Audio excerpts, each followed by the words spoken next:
It's been, probably best described as a whirlwind since June the 7th.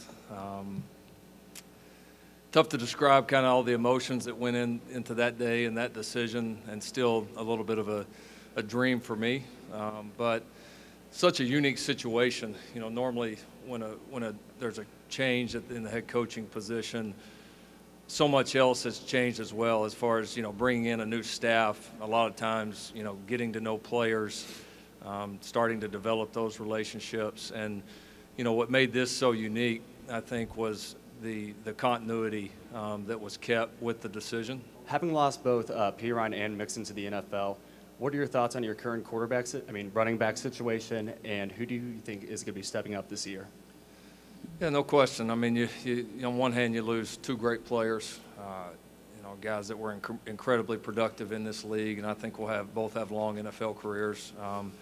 But maybe one position, maybe more than any, that at the University of Oklahoma over the history that has always been able to reload is that position.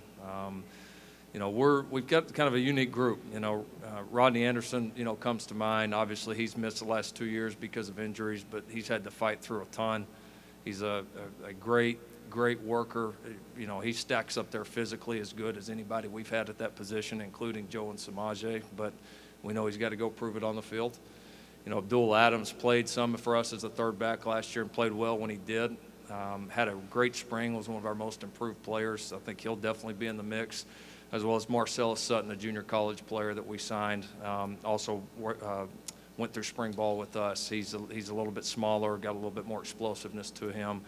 And then the two freshmen that we signed, Trey Sermon and Kennedy Brooks, we feel like are guys that you never know if a freshman's going to be ready. But you pop on the tape of those guys and see what we've seen physically, and you see some hints that they may be. So we're going to have an open mind about it, and it's as wide open as it could be, and we'll play the best guys, whether it's one guy getting most of the carries, two guys like last year, or even as much as three or four. You guys had Sterling Shepard before, then you have D.D. Westbrook. Is there a guy who you think that could be that caliber of receiver, or how do you replace those types of guys? Yeah, we had to answer that question a lot last year, and then D.D. was able to obviously have a great year, really get on a run there through the Big 12 schedule. It'll be interesting. I think we can replace the production. Will we replace it with one player? I don't know. If we do, that's great, and if we don't, if it's a little bit more spread out, that's fine too.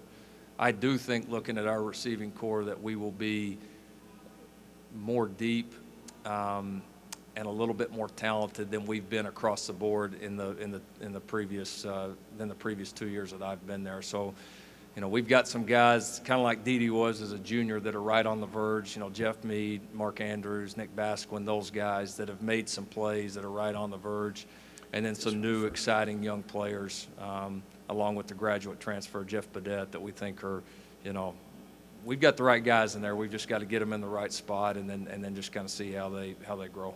Based on some of the things you're saying, you sound like Stoops, and it freaks me out a little bit. How do you take the things that you learned from him, that you've gone from him, the way he did things, and then try to be your own man? Sure.